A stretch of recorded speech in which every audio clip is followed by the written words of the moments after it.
My name is Rebecca, and I just turned 36 last month.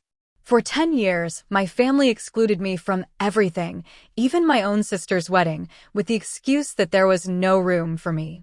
Now, I own New Horizon Resort, the most exclusive beachfront property in Florida. Yesterday, when my mother called asking to visit with the entire family, I smiled and said, "Just like your house. Mine's out of room." The satisfaction I felt was worth every struggle of the past decade. Before I share my journey from rejection to success, let me know where you're watching from.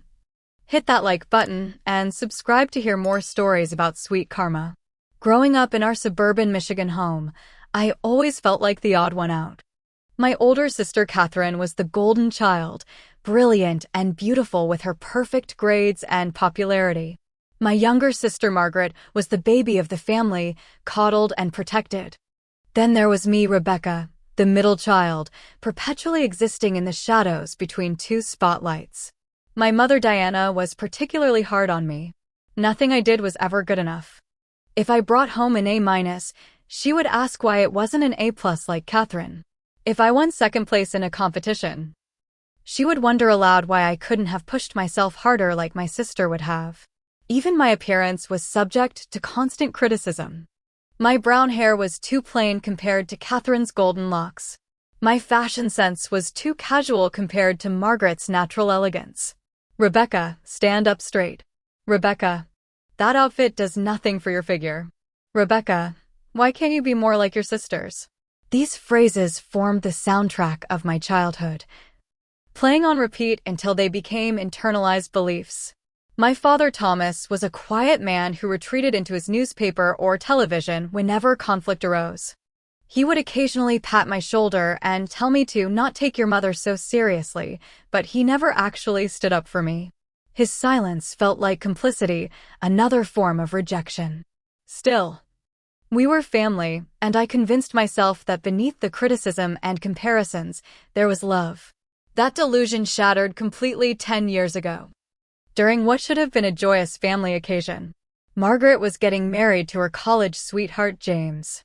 As her sister, I naturally expected to be part of the celebration. I even offered to help with the planning, eager to support my little sister on her special day.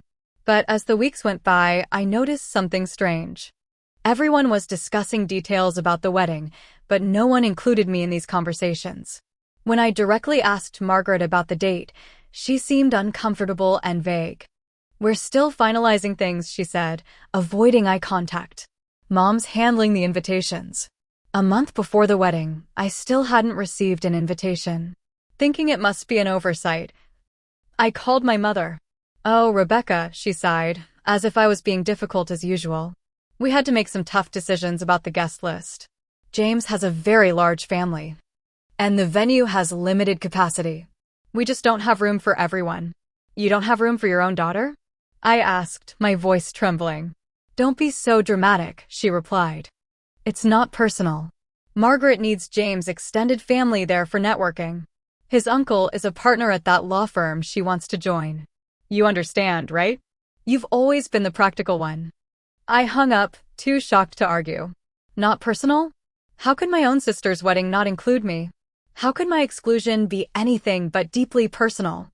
What happened next felt like a deliberate slap in the face. The day after the wedding, photos appeared on social media. There was my entire extended family, including distant cousins I hadn't seen in years. There were family friends, neighbors, even my mother's book club members. The venue was a spacious country club with plenty of empty chairs visible in the background. They had room for everyone except me. I called my mother again, my hands shaking as I scrolled through the photos. "I thought you said there wasn't enough room," I said, struggling to keep my voice steady. "Rebecca, why are you always so sensitive?" she snapped. "The seating arrangements were complicated. Some people canceled last minute. And you didn't think to call me? We were busy with the wedding. Besides, you've never really fit in at these kinds of events. You would have been uncomfortable." That was the moment something broke inside me, a clean, irreparable fracture. My own mother had decided I didn't fit in with my family. I wasn't just excluded from a wedding, I was being told I didn't belong in their lives. "I see," I said quietly. Thank you for making things so clear. Now you're overreacting, she said. This is exactly why we sometimes need space from your drama. I hung up and blocked their numbers. All of them. My mother. My father, both sisters. I removed myself from all social media where we were connected. If they didn't want me in their lives, I would give them exactly what they wanted. Complete absence. The pain was physical, a constant ache in my chest that made it difficult to breathe. I cried myself to sleep for weeks, replaying every family memory, searching for clues I had missed. Had I always been unwanted? Was there something fundamentally unlovable about me? The questions circled like vultures, picking apart my self-worth until there was nothing left but bones. But beneath the grief, something else was forming. A hard, gleaming seed of determination. If my own family couldn't see my value, I would build a life so undeniably successful that their rejection would become their loss, not mine. I would create my own sense of belonging on my own terms. 10 years. That was how long I gave myself to transform from the rejected middle child to someone who would never be overlooked again. I moved to Miami with exactly $2,000 in savings and one suitcase of clothes. The money was barely enough for a security deposit on a tiny studio apartment in a neighborhood where police sirens served as nightly lullabies. The bathroom had permanent mildew stains, and the kitchenette was so small I could touch both walls with my outstretched arms. But it was mine, free from criticism and comparison. My first job was at the front desk of the Palmview Hotel, a modest 3-star establishment 10 blocks from the beach. The pay was minimum wage plus a small share of the service charges, barely covering my rent and groceries. But what the position lacked in compensation, it made up for an opportunity. Working the front desk meant interacting with every guest and employee who passed through the lobby, from maintenance staff to executive management. You learn the hotel business from the ground up or not at all, said Amanda, the front desk supervisor who trained me. Amanda became my first real friend in Miami, a straight-talking woman from Buffalo who had worked in hotels for 15 years and knew every trick and shortcut in the business. Watch everything, she advised on my first day. How guests react when they first walk in, what makes them smile, what makes them complain. This is your education. I followed her advice religiously. I volunteered for extra shifts, covered for sick colleagues, and stayed late to observe how the night team handled different situations. I learned how to placate angry guests with the right combination of empathy and solutions. I memorized room layouts and local attractions to provide personalized recommendations. I studied the reservation system until I could troubleshoot problems faster than the IT department. Those first few years were brutally lonely. I spent Christmases alone in my apartment, microwaving frozen dinners while watching holiday movies. On my birthday, Amanda would bring cupcakes to share during our break, the only celebration I had. Sometimes the isolation was so crushing I would sit in my shower, water running to mask the sound of my sobs, wondering if I had made a terrible mistake. Maybe I should have swallowed my pride, apologized for non-existent offenses, and begged my way back into the family fold. But every time those thoughts surfaced, I remembered the wedding photos. All those smiling faces, celebrating without a thought for the missing daughter and sister. The memory was like a shot of adrenaline, propelling me back into my relentless self-improvement campaign. 3 years into my time at Palmview, I caught the attention of Patricia Morgan, the executive director. She had noticed how I handled a particularly difficult situation with a group booking that had gone wrong. Instead of making excuses, I had worked through the night to reorganize room assignments, coordinate with housekeeping for early preparations, and personally greeted each guest with customized welcome packages to compensate for their inconvenience.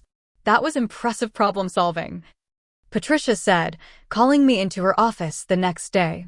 Where did you learn those skills? From watching how things go wrong, I admitted. I keep a notebook of guest complaints and brainstorm better solutions for next time. She raised an eyebrow. May I see this notebook? I handed over 3 spiral-bound notebooks filled with detailed observations and improvement ideas. Patricia flipped through them, her expression changing from curiosity to genuine interest. Rebecca, have you ever considered management training? Within a month, I was enrolled in the company's accelerated development program while continuing to work full-time. The schedule was grueling. 18-hour days of practical work and theoretical study. But for the first time in my life, someone saw potential in me and was willing to invest in its development. Patricia became more than a boss. She became the mentor I had always craved. The hotel business isn't just about rooms and rates, she told me during our weekly mentoring sessions. It's about creating spaces where people feel valued, where they belong. Those words resonated deeply. All my life, I had searched for that sense of belonging, that feeling of being truly valued. Now I was learning how to create it for others, even if I couldn't yet fully create it for myself. As I expanded my professional circle, I also began building a personal support network. Amanda remained a steadfast friend, joined by Jessica from accounting and Ashley from the marketing department. We formed our own little family, celebrating holidays together, helping each other move apartments, providing shoulders to cry on after bad dates. They knew fragments of my family history, though never the full story. That pain was still too raw to share completely. By my 5th year in Miami, I had been promoted to reservations manager, overseeing a team of 8 and controlling one of the most critical revenue streams for the hotel. My tiny studio had been upgraded to a 1-bedroom apartment in a safer neighborhood, with actual sunlight and a small balcony where I grew herbs and morning glories in colorful pots. I had health insurance, a 401k with employer matching, and even took my first real vacation. A week in Puerto Rico where I mostly sat on the beach and marveled at how far I'd come. But something was still missing. The professional achievements and friendships had filled some of the void left by my family's rejection, but not all of it. I found myself drawn to the idea of creating something that was entirely mine, a space defined by inclusion rather than exclusion, where everyone who entered would feel the welcome I had been denied. I wanted to build my own definition of home, and I wanted to make it spectacular. On a bright Tuesday morning in my 5th year at Palmview Hotel, Patricia called me into her office with a cryptic message, "I have something you need to see." She slid a real estate listing across her desk, watching my reaction carefully. The property was called Sandpiper Resort, a beachfront establishment about 40 minutes north of Miami. 20 individual bungalows, a restaurant, private beach access, and 5 acres of palm-studded grounds. The photos showed faded charm, peeling paint, and untapped potential. The asking price made my eyes widen, $1.2 million. "Why are you showing me this?" I asked, confused but already feeling a strange pull toward the images. "Because it's being sold at about 60% of its actual value," Patricia explained. The owner, Harold Fisher, is 83 and had a stroke last month. His children live in Europe and have no interest in running a resort. They just want a quick sale so they can cash out their inheritance. "It's still way beyond my means," I pointed out, trying to ignore the rapid beating of my heart. Something about this weathered property called to me, like a kindred spirit. Patricia leaned forward. "What if I told you I know several investors who might be interested in a partnership? You have the hotel management expertise they lack." That conversation was the beginning of an obsession. I drove up to see Sandpiper that weekend, walking the grounds with Harold's property manager, a weathered local named Stanley who had worked there for 20 years. "Place has good bones," Stanley said, gesturing to the sturdy main building. "Harold built it to last. Just hasn't had the energy to keep up with maintenance these past few years." The bungalows were simple but spacious, each with ocean views and private porches. The restaurant kitchen needed updating, but the dining room had a wall of windows facing the sunset. The beach was the real treasure, a pristine stretch of sand sheltered by a natural cove that kept the waters calm and ideal for swimming. I could see it all so clearly. Refreshed bungalows with locally made furniture, a restaurant serving fresh seafood caught that morning, hammocks strung between palm trees, and guests who arrived as strangers but left feeling like family. A place where no one would ever be told there wasn't room for them. The vision became an addiction. I spent every free moment researching small resort management, creating business plans, and running financial projections. I met with 7 banks, each one rejecting my loan application with varying degrees of condescension. Your experience is in working for hotels, not owning them, one loan officer explained slowly, as if I might not understand the difference. You have no collateral, another pointed out. It's an ambitious project for someone so young, said a third, his eyes drifting to my chest instead of maintaining eye contact.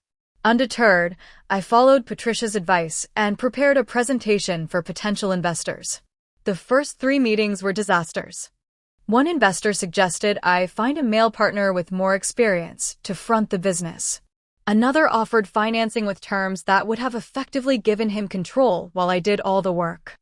The third simply laughed and asked if my daddy might be willing to co-sign a loan.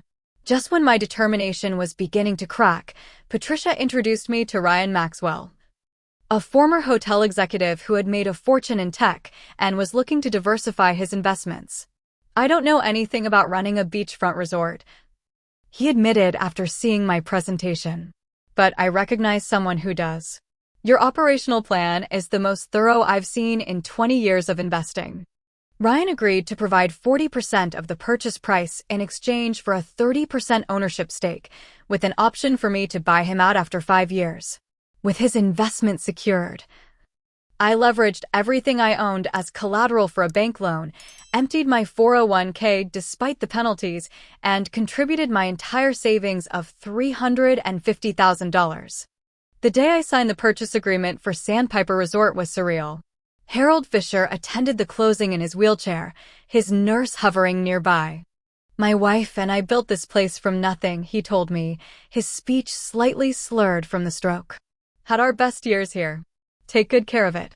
I will, I promised, feeling the weight of his legacy along with my massive debt. As Harold was wheeled out, he paused beside me. What will you call it now? I hadn't planned to rename the resort, but suddenly I knew it needed a fresh identity to match its new beginning. New Horizon, I said, because that's what it represents. He nodded approvingly. Good name. New beginnings. The euphoria of ownership lasted approximately 24 hours before the terror set in. I had just committed to a debt that would take decades to repay. I was responsible for a property that needed hundreds of thousands in renovations before it could generate significant revenue. I had exactly 2 months of operating capital if things went badly. What had I done? The question kept me awake that first night in my new office, formerly Harold's living quarters in the main building. I had quit my secure job, invested every penny I owned, and taken on enough debt to bankrupt me several times over. If I failed, I would have nothing and no one to fall back on. But as dawn broke over the ocean, casting golden light across my new property, I remembered why I had taken this insane risk. This wasn't just about business success. This was about creating the belonging I had been denied. This was about proving to myself, and eventually to the family who had excluded me, that I was worthy of taking up space in the world. I walked to the edge of my property, feet sinking into the cool morning sand, and made a silent vow to the rising sun. New Horizon would succeed, no matter what it took. This was my line in the sand, my refusal to be overlooked ever again. The renovation of New Horizon Resort nearly broke me, physically and financially. My carefully constructed budget exploded within the first month when the contractor I had hired disappeared with a $20,000 deposit. The replacement contractor discovered black mold in 7 bungalows and structural damage in the restaurant building that hadn't been disclosed during the inspection. We can't just patch this up, Sarah, my new operations manager, said as we surveyed the damage. We have to tear it down to the studs and rebuild. Sarah had been another gift from Patricia, a former hotel executive who had taken early retirement but was bored after 6 months of golfing.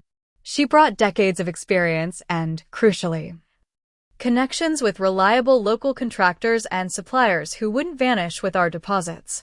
We revised the renovation schedule, prioritizing the main building and 5 bungalows to get at least partial operations running as soon as possible. I moved into one of the staff quarters, a tiny room behind the kitchen, to save on personal expenses and be available around the clock. Then came the winter storm, a freak weather system that caused flooding along the coast. 5 of our bungalows, The ones we had prioritized for renovation were badly damaged. Water seeped under the new hardwood floors, warping them beyond repair. The freshly painted walls developed mold spots within days. "This is a sign from the universe to give up," I told Sarah one night, sitting among the ruins of our dining room where new furniture was now covered in plastic sheets. "Or it's a test to see how badly you want this," she countered. "Every successful business has its disaster stories. This is yours." We started over, this time with additional flood mitigation measures. I secured a high-interest emergency loan that made me nauseous every time I thought about the terms. We hired a new landscaping company to create better drainage around the property. Slowly, painfully, the resort began to take shape again. Michael Chin, a talented chef who had worked at 5-star resorts in Hawaii, agreed to join us as head chef at a reduced salary in exchange for creative control of the menu and a percentage of restaurant profits. He transformed our food offerings from standard beach fare to exceptional seafood with local influences, creating signature dishes that would later become famous in the region. "People come for the beach, but return for the food," Michael insisted, and he was right. 9 months after purchasing the property, we officially opened for business with the main building, restaurant, and 8 renovated bungalows. The remaining 12 bungalows would be completed in phases as funds became available. The grand opening was modest, attended mostly by locals curious about the changes to the old Sandpiper Resort. Our marketing strategy focused on personalization and the feeling of being welcomed into a home rather than a hotel. Each room was named rather than numbered, decorated with artwork from local artists, and stocked with handwritten welcome notes and locally sourced treats. Staff were trained to remember guest names and preferences, creating return visitors through genuine connection rather than loyalty points. The first 3 months were terrifying. Bookings trickled in slowly, mostly last-minute reservations at discounted rates. Each morning I checked the bank balance, calculating how many months we could survive at the current rate. I worked reception, helped housekeeping, assisted in the kitchen, and occasionally even maintained the grounds, doing anything to keep payroll costs manageable without sacrificing guest experience. The turning point came unexpectedly. Lisa Palmer, a travel blogger with over 2 million followers, booked a last-minute stay during a tropical storm that had disrupted her plans at another resort. We upgraded her to our best bungalow, delivered hot chocolate during the storm, and Michael prepared a special tasting menu showcasing his talents. The power went out that night. And instead of panicking, we turned it into an event, lighting hundreds of candles and serving cocktails in the lobby while Michael grilled seafood outdoors under a tent. Lisa's blog post about her magical rainy weekend at the most welcoming resort in Florida went viral. Her photos of candlelit dinners and Michael's artistic plates, accompanied by a glowing review of our personalized service, generated more inquiries than our reservation system could handle. Suddenly, we were booked solid for the next 3 months. National publications requested interviews about our unique approach to hospitality. Michael's restaurant began attracting diners from Miami willing to make the drive for his food. We expedited the renovation of the remaining bungalows to meet demand. By the end of our first year, New Horizon had established itself as a boutique destination known for exceptional service and food. By year 3, we had expanded to include a small spa offering ocean view treatments and added 10 more bungalows. Our rates had tripled since opening, with occupancy maintaining at nearly 90% year-round. The financial success allowed me to refinance my high-interest loans and begin buying out Ryan's ownership stake ahead of schedule. He was reluctant to sell, given the resort's profitability, but honored our original agreement. "You've created something special here," he said during our final paperwork signing. "I've invested in dozens of businesses, but none with this kind of heart." 5 years after purchasing a run-down property that most investors wouldn't touch, I became the sole owner of New Horizon Resort, now valued at nearly $8 million. We had won regional and national awards for service excellence. Our restaurant had earned prestigious culinary recognition. Most importantly, we had created the exact environment I had envisioned, a place where every guest felt genuinely welcomed and valued. The day I made the final payment to become sole owner, I walked alone on the beach at sunset, remembering that terrified woman who had signed mortgage papers with shaking hands 5 years earlier. The weight of achievement hit me suddenly, bringing unexpected tears. I had done this. Despite being told throughout my childhood that I wasn't enough, despite being excluded from my own family, I had built something beautiful and successful. For the first time in my life, I felt proud of myself without qualification or doubt. I belonged here, in this place I had created. And no one could ever tell me there wasn't room for me in my own success story. The call came on the 5th anniversary of New Horizons' grand opening. We were hosting a celebration for staff and loyal guests, complete with a specially created menu from Michael and live music on the beach. I was in my office reviewing the evening's arrangements when my assistant Jennifer knocked on the door. "There's a call for you on line 1, she said. "The woman says she's your mother." My hand froze above the event schedule I'd been annotating. "My mother." "Diana Matthews," Jennifer confirmed. "Should I tell her you're unavailable?" For a moment, I considered exactly that. In 10 years, I hadn't heard my mother's voice. I had successfully built a life without her or any other family member in it. Why open that door now? Curiosity won out over caution. "I'll take it." Jennifer nodded and closed the door behind her, leaving me alone with a blinking phone line and a decade of unresolved emotions.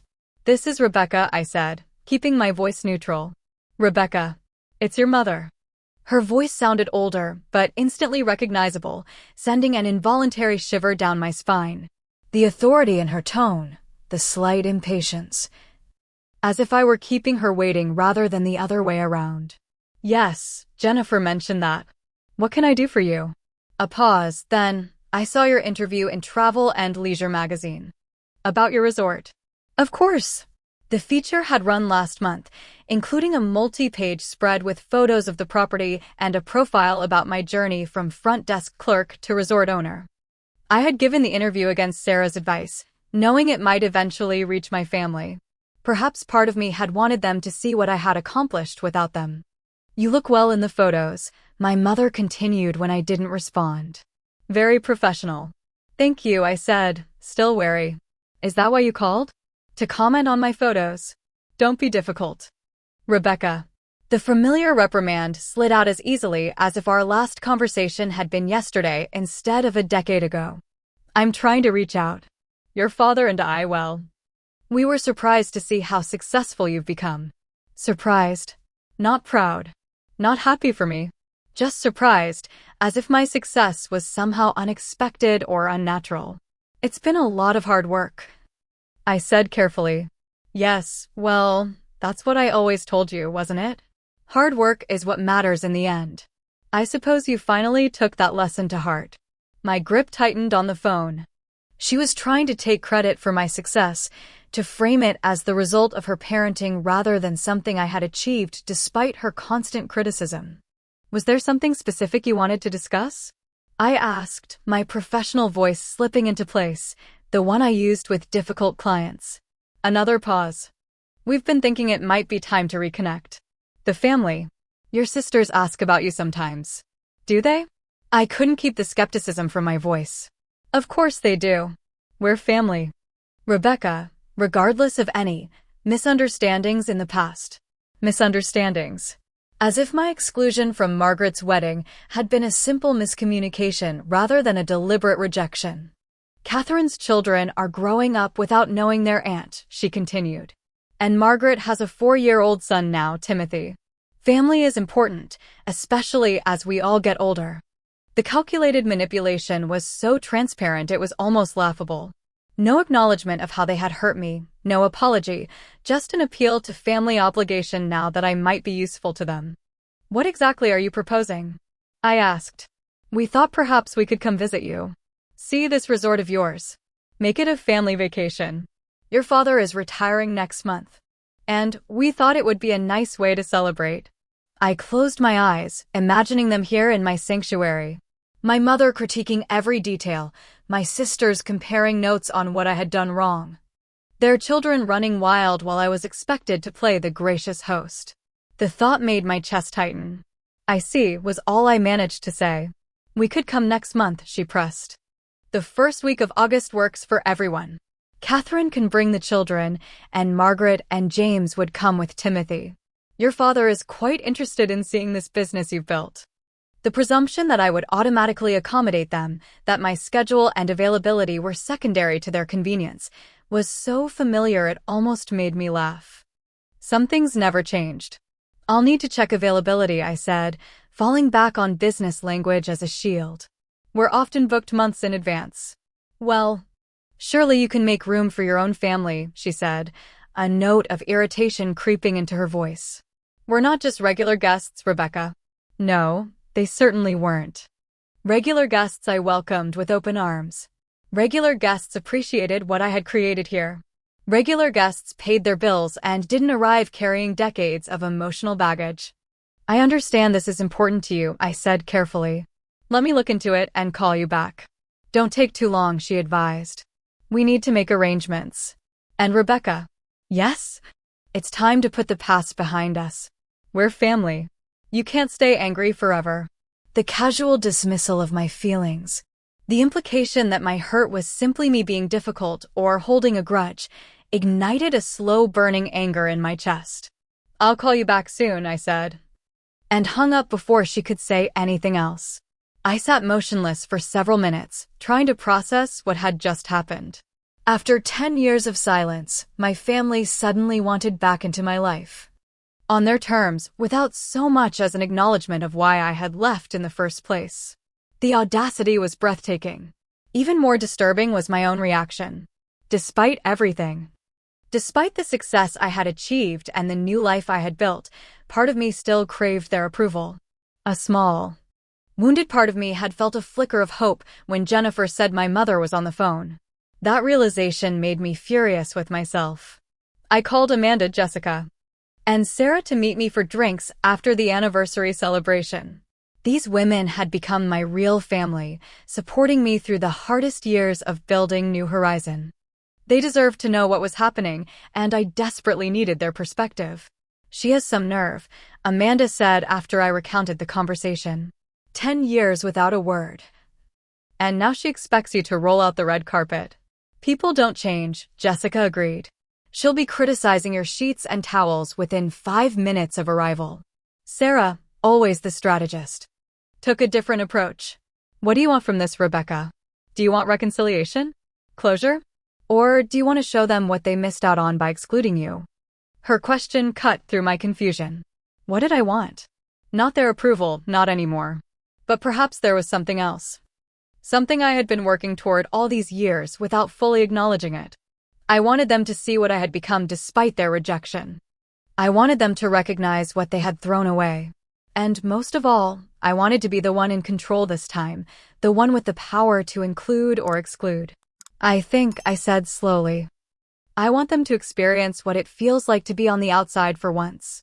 Sarah nodded. Then you know exactly what you need to do. For the next 3 days, I cycled through every possible response to my mother's request. I could refuse outright, citing the decade of silence and unacknowledged hurt. I could accept grudgingly, allowing them to visit but maintaining emotional distance. I could pretend the past never happened, welcoming them with open arms in a show of forgiveness they hadn't earned. None of these options felt right. The first was too harsh, potentially closing the door forever on any possibility of healing. The second would make for an awkward, tension-filled visit that would satisfy no one. And the third felt like a betrayal of myself, a denial of legitimate pain they had caused. I needed another option. One that would allow me to maintain my dignity while sending a clear message about the consequences of their past behavior.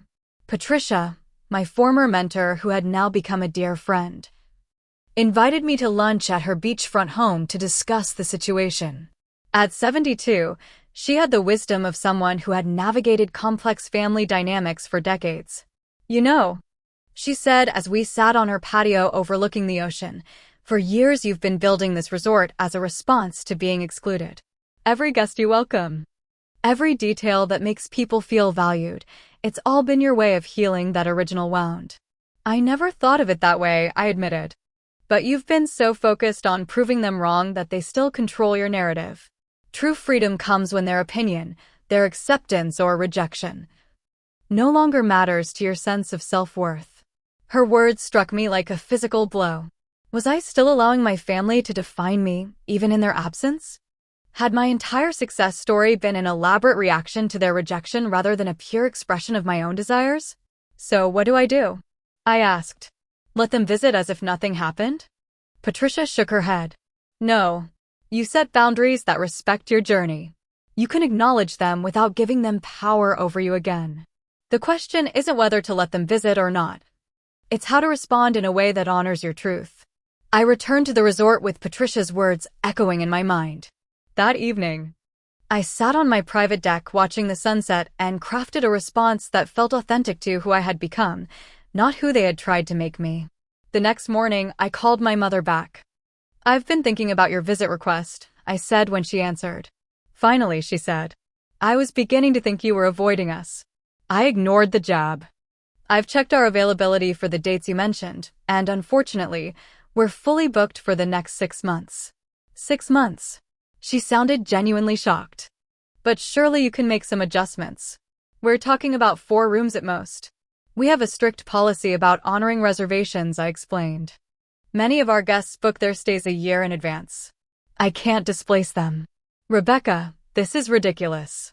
We're your family. Yes, you are, I agreed, keeping my voice calm. And just like your house didn't have room for me at Margaret's wedding, my resort doesn't have room for you right now. The silence that followed was so complete I thought she might have hung up. Then I heard her sharp intake of breath. So that's what this is about, she finally said. You're still upset about the wedding after all these years? I told you, there wasn't enough space. There were empty chairs in every photo, Mother. Empty tables. You didn't want me there, and you weren't even honest enough to say it directly. You're being childish, she snapped. Holding a grudge for 10 years over a simple misunderstanding. It wasn't a misunderstanding, I said quietly. It was a message. You were telling me I didn't belong in the family. And I heard you. Loud and clear. That's absurd. You cut us off, Rebecca. You're the one who disappeared. After you made it clear I was unwelcome. I just did what you wanted. What you had been telling me my entire life through 1,000 small rejections. I removed myself from where I wasn't wanted. And now you're getting your revenge by refusing to let us visit this resort of yours? How petty can you be? The old Rebecca would have backed down at this accusation. Would have apologized and tried to make peace at the cost of her own dignity. But I wasn't that person anymore. This isn't about revenge, I said firmly. It's about consequences. For 10 years, not one of you reached out to me. Not on birthdays, not on holidays, not when I was struggling to make ends meet or when I finally achieved success. You only called when you wanted something from me. Just like always. That's not fair, she protested. We didn't know how to reach you. You didn't try, I countered. I've had the same phone number for 8 years. I'm listed as the owner of this resort in public records.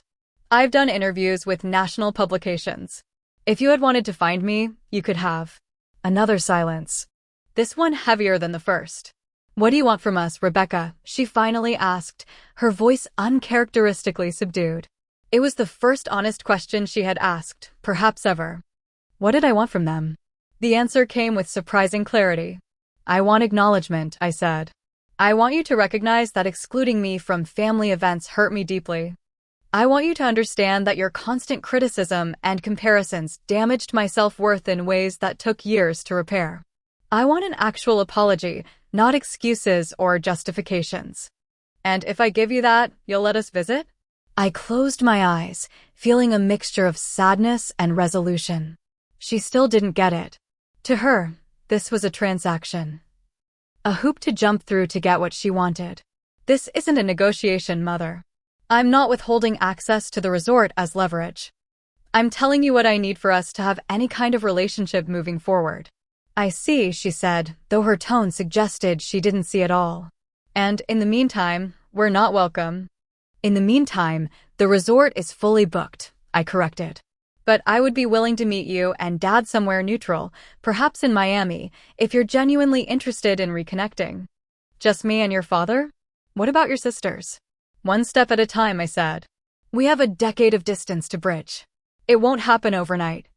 And it won't happen through a forced family vacation where everyone pretends the past didn't happen.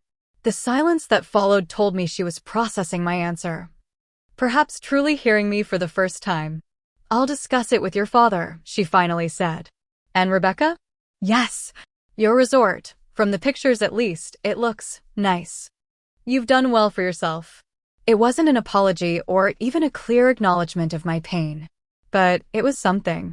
A small crack in the armor of indifference she had worn for so long. Thank you, I said. That means something, coming from you.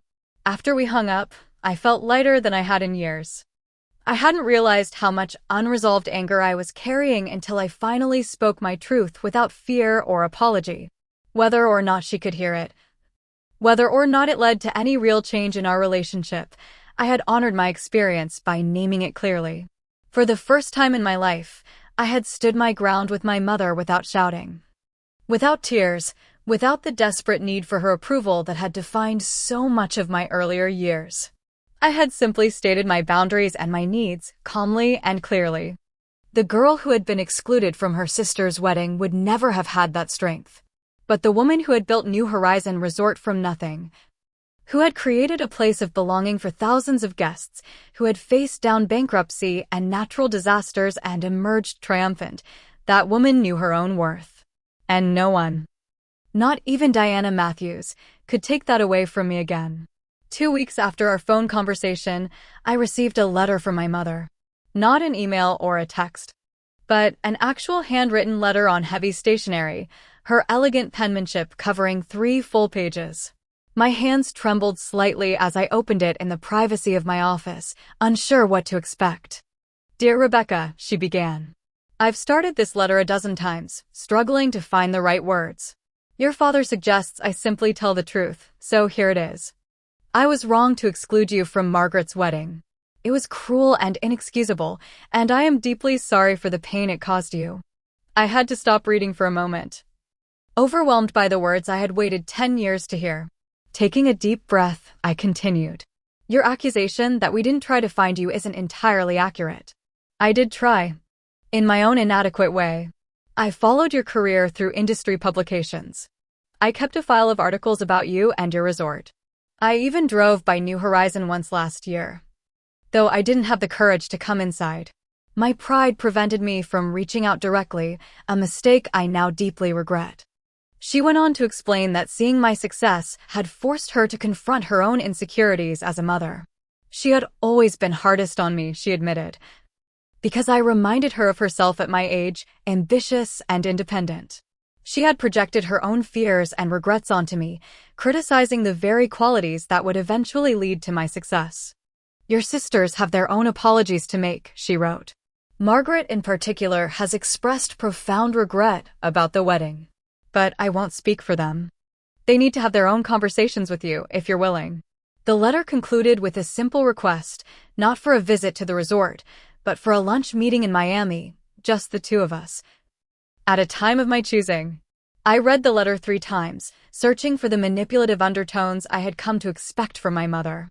But all I found was what appeared to be genuine remorse and a humble request for a second chance. The next day, I called her and agreed to meet for lunch the following weekend at a neutral restaurant in South Beach. The conversation was stilted at first, both of us carefully navigating the unfamiliar territory of honest communication. But as the meal progressed, something shifted. For the first time in my memory, my mother listened more than she spoke. She asked questions about my journey and actually waited for the answers. When I described the early struggles with New Horizon, she didn't offer criticism disguised as advice, but simply acknowledged how difficult it must have been. I'm proud of you, she said as we finished our dessert. Not because of what you've built, though that is remarkable, but because of who you've become. You're stronger than I ever was. Those words, so simple yet so profound, began the slow healing of a wound that had shaped my entire adult life. We established a cautious new routine, meeting for lunch every other Sunday. Gradually rebuilding a relationship based on mutual respect rather than obligation. My father joined us occasionally, quiet and remorseful in his own way. He had always been a passive participant in the family dynamics, but now he made clear efforts to connect with me individually, sharing details about his retirement and asking thoughtful questions about my business. 3 months after our first lunch, Margaret called me directly. Our conversation was tear-filled and raw, her remorse palpable even through the phone line. "I was young and stupid and afraid to stand up to Mom," she explained. "But that's no excuse.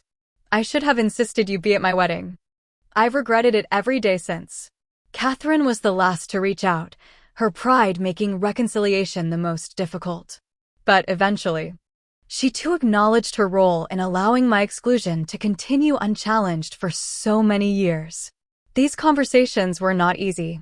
They dredged up painful memories and exposed family patterns that had been operating unchecked for generations. But they were necessary for any kind of authentic relationship moving forward. 6 months after my mother's initial call, I invited my parents to visit New Horizon, not as guests staying at the resort, but as day visitors for a private tour and dinner.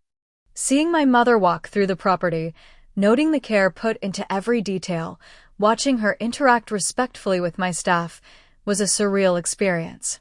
This was not the critical, dismissive woman of my childhood, but someone making a genuine effort to see and appreciate what I had created.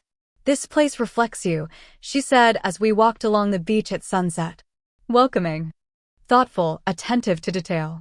You've created something truly special here, Rebecca." The following month, I hosted a small family dinner in my private residence on the property, including Margaret and her husband and son. It was awkward at times, but also healing in ways I hadn't anticipated. Watching my nephew Timothy play on the same beach where I had made my silent vow of success years earlier felt like the closing of a circle. As my relationship with my family cautiously rebuilt itself, I found myself reflecting on the journey that had brought me here. The exclusion that had once devastated me had ultimately been the catalyst for my greatest achievement.